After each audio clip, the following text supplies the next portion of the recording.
Remember, there's some pretty important information here in the disclaimer. You might want to give the video a quick pause and read it.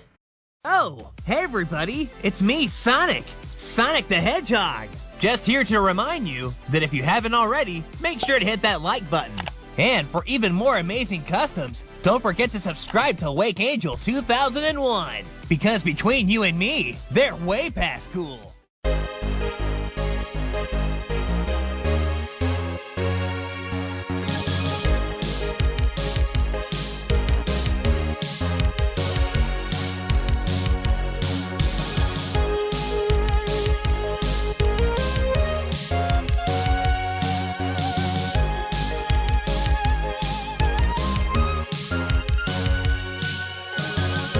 Hello my friends, Wake Angel 2001 here, back with another custom video.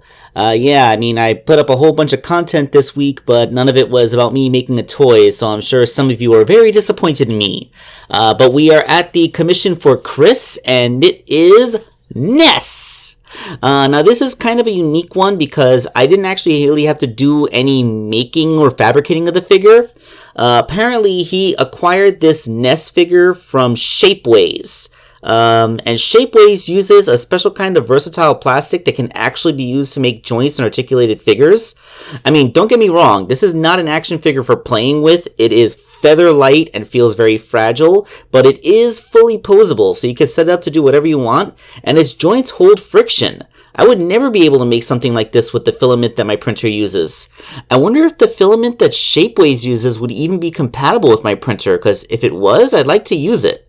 Because I know usually joints are made out of a nylon-based plastic, but you can't paint that stuff. So my printer I've always been under the idea that you would either have plastic that can make joints, but you can't paint it, or you could paint it, but is bad for joints. I really have no idea what this is that kind of combines the best of both worlds. It's somewhat similar to the plastic used on that Nautica figure that I ordered a really long time ago.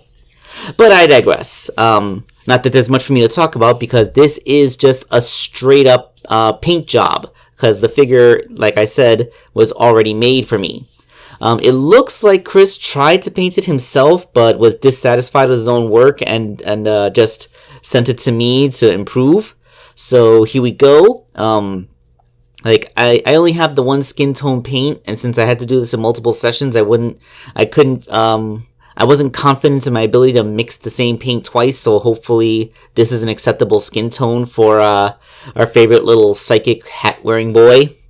His outfit it's mostly blue and yellow, with just a little bit of brown on his backpack. So, yeah, this is, Ness is a relatively simple character design, the most difficult part of which is just making sure the stripes are applied straight.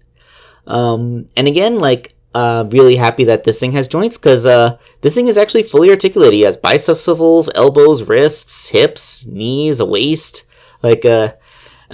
And it's not a figure that you want to take apart and put back together a lot, but you can't. I was able to dismantle the figure that was sent to me fully assembled. The only joint that I really couldn't take off was the waist joint, and I did not want to try testing that. But, here he is completed. And this is one of those figures that has an array of hands, so you can swap out the hands for different display options. One of them is even holding his iconic baseball bat, which, I'm going to be fair with you, I've never played any games in the Mother franchise, also known as Earthbound here in the West. My full experience with Ness is from the Angry Video Game Nerd review of Earthbound, and, playing as him and the other Earthbound characters in Super Smash Bros. Really, that's it. That's my personal experience with this franchise. But still, it's Ness, an iconic Nintendo character that even casuals like me would recognize. And it's pretty cool that Shapeways just has a fully articulated figure of this guy. Makes me kind of want to look up Shapeways and see what else they got over there. But, that's all for another day. This is Wake Angel 2001, signing off.